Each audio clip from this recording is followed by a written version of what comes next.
It was an unassuming thing. I'd actually stepped on it, and my sneaker tread left a grimy print upon the envelope. That's how easy it was to miss.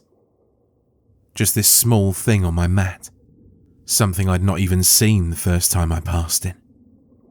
I wished it stayed that way, or somehow found its way down the hall.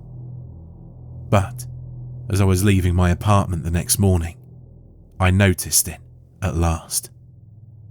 A plain white envelope, my shoe print on one side. I turned it over towards the sealed part, and I saw 5 words. They were in cursive, in a flowing, billowing script.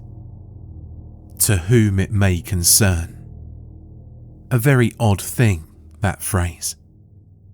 But not so odd when I was the eccentric guy in my apartment complex. My neighbours and I never spoke, and the few times we met, we exchanged nods. I worked a third 12-hour shift and slept during the day. They were day walkers. That's all it was. But it wasn't uncommon for them to reach out. Every fall, I received countless invitations to Thanksgiving dinner and Christmas parties, all of which found their way from my doorstep to the wastebasket. Last year, Mrs. Applegate passed away. I got an invite to her funeral, which I didn't attend either.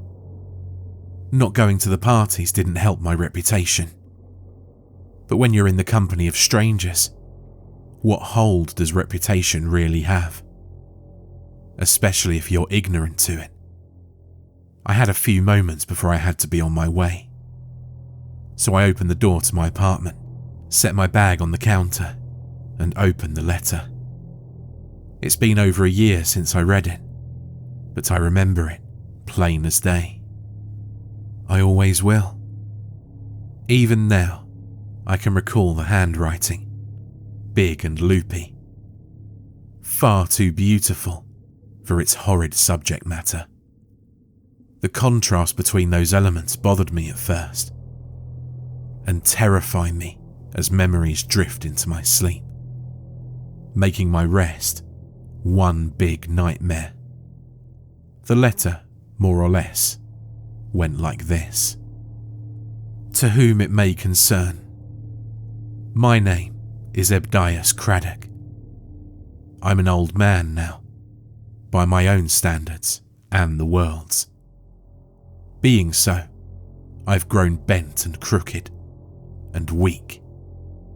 My vision grows dark and my hands shake, but my mind is still clear.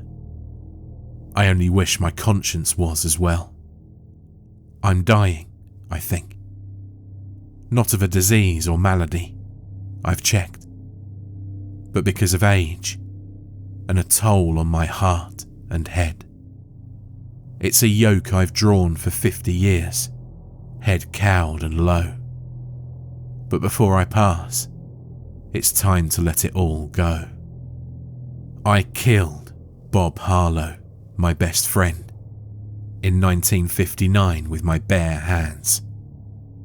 He was 33, with myself 7 years his senior. The police didn't find Bob's body, because there was no body to find. If there's anything left, it's along the coast. Bob liked the coast. Joked all the time it'd be the death of him. That was probably the only honest thing Bob Harlow ever said. Even with all the lies, even with all the muddled stories and half-truths, I still loved Bob Harlow.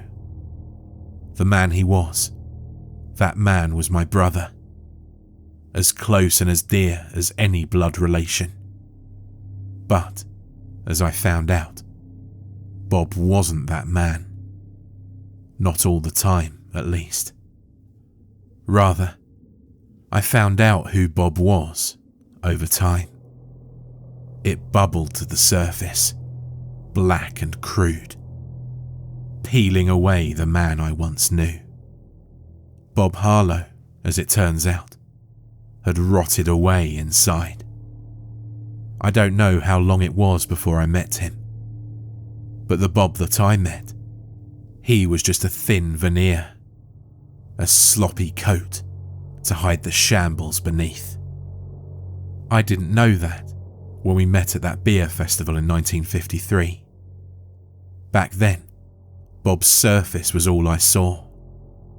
It was all anyone saw, and was all we cared to see.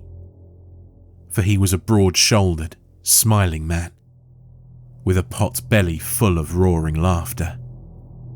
Bob was the kind of guy who always had a dirty joke you'd enjoy. He always had cigars, liquor, and steaks. But no women. Oh, he had callers. But as far as me and anyone else knew, no steady dates. No rolls in the hay, like some men are prone to. That was the first strange thing I found out about Bob. A few rumours started flying around about Bob being a queer, but Bob just laughed when he heard them. Said he was married to the sea and all that. That was the other strange thing about him. Something no one really thought about. Bob took trips to the coast every weekend, without fail, regardless of what was going on. He said he liked the salt air, the ocean, and the fish. But I never saw him pack a pole. I asked him once why he didn't just move there, but he just smiled and laughed. Bob was strange, real strange. But then again, plenty of people are strange, ain't they? That's what I told myself. It's what I kept telling myself, over and over.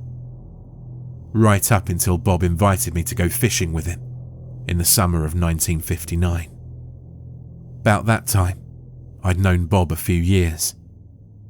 We played poker together once a week, and he came over for beer just as much. I'd never been to Bob's house, and he'd never offered. I guess the routine just worked, and we were both fine with it. I wondered afterwards if I'd not have noticed something had I gone over there. The police certainly did.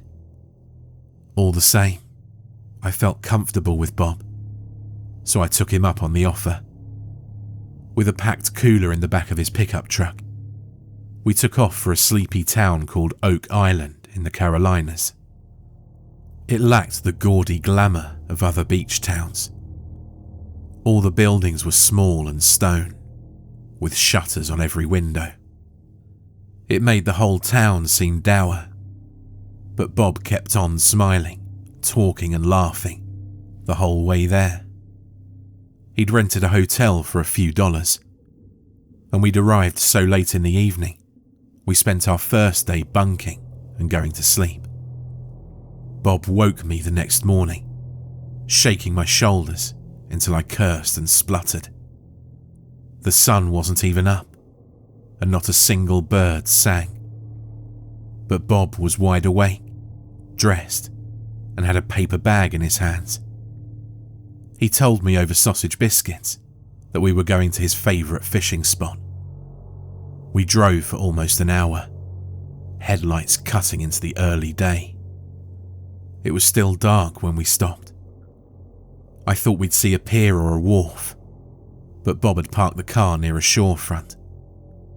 I told him I didn't have any galoshes, but he just smiled and said I wouldn't need them. It was about that time that those rumours about Bob being queer started flickering in my head. But I pushed them to the side and walked down to the shore, my hand gripping a flashlight as I followed Bob. He'd gone on ahead and was squatting behind some rocks. When I came up behind him with the flashlight, he scowled real big and jerked it from my hands, shutting it off. "You'll scare 'em, you damn idiot." It was the first time that Bob had ever used that language with me. I said, "Now look here, Bob," but he hissed at me, motioning for me to squat beside him. I wished I'd just gone back to the truck and drank beer. My knees popped as I got beside him. I looked over the rocks, towards the horizon, the shore and the waves. The sun was just starting to come up, making the sky pink and purple. That's when I first heard it. A voice, soft as lace, rising past the rocks, past the shore, on the back of the waves. I've thought about what I saw that day many times since. I've thought and I've thought, wondering if it was all real. I'd convinced myself it wasn't a time or two. Figured it was all some feverish dream. But then I'd see a picture of Bob, and it had all come back. I don't know what name I'd call it, because all of the common names are too preposterous. But it was a strange, beautiful thing. Alabaster white skin, speckled and pearled. A lady, or so it seemed, with long, untamed hair. As she approached the shore, I saw the fins, jutting from her shoulders, ending in a massive green-grey tail. I didn't know what she was, and I don't care to name it. At times, I think the fins were a trick of the pale morning. But that tail, massive and writhing like a snake, I can't forget it. I was too shocked to move, squatting and slack-jawed as I gazed on. The thing turned its back from the shore, towards the sun. She began to sing. I'd heard tales of sirens before, of Odysseus and his men falling prey to them. But the haunting wail the thing gave wasn't no beautiful tune, not like the one before it. In my dreams, I hear that dirge still, followed soon by the sound of a throat gurgling, a voice dying against the crash of the waves. I'd not noticed Bob creeping forward. He was less than a yard from the thing before I'd noticed his shape. As his hands wrapped around its mouth, its song dying, I finally came to my senses. Bob was atop the creature, hands wrapped over its throat as it writhed beneath him, gripping his wrists and flailing. Bob's face was twisted into a snarl, veins popping along his neck as he tried to snuff out a life. I'd risen from behind the rocks to get a better view, stomach churning as I watched. I was beside him before I knew I was. And as I stood there, watching the thing fight for its life, Bob Harlow's knuckles turning white, I noticed him smiling. He kept on smiling, right until I socked him in the face as hard as I could. He fell to his side, and the creature was upon him in an instant, coiling its tail around him as its mouth descended upon his throat. There was a squelch and a growl. Then, blood. So much blood. I ran to the shore, towards the truck. Bob had left the keys in the ignition, and I prayed it would crank. When it did, I slammed it in reverse and drove as far as I could from the shore. From that place, Bob's fishing hole, and from that town. I went home, leaving Bob's truck at his house. I went home and stayed there for several days. Eventually, the police came knocking, asking about Bob. I told them he'd gone off to the shore, stinking drunk and howling. I'd driven his car home after alerting the cops in Oak Island. They thanked me for my time and went on. Later, word got around that Bob Harlow had gone missing. But there was another story that travelled too. A tale so tall, most just assumed it was bullcrap. It was all about how the cops went to Bob's and found bodies of ladies attached to great fish tails in the basement. They were stored in great big barrels, pickled. Some were cut open, like he was studying them. Word never got around to saying if those tales were natural, though. That's the whole story, or what I care to share of my stake. There's probably a few details missing. I didn't hear about what happened to Bob's basement, or what was found there. The house burnt down about a month after my return.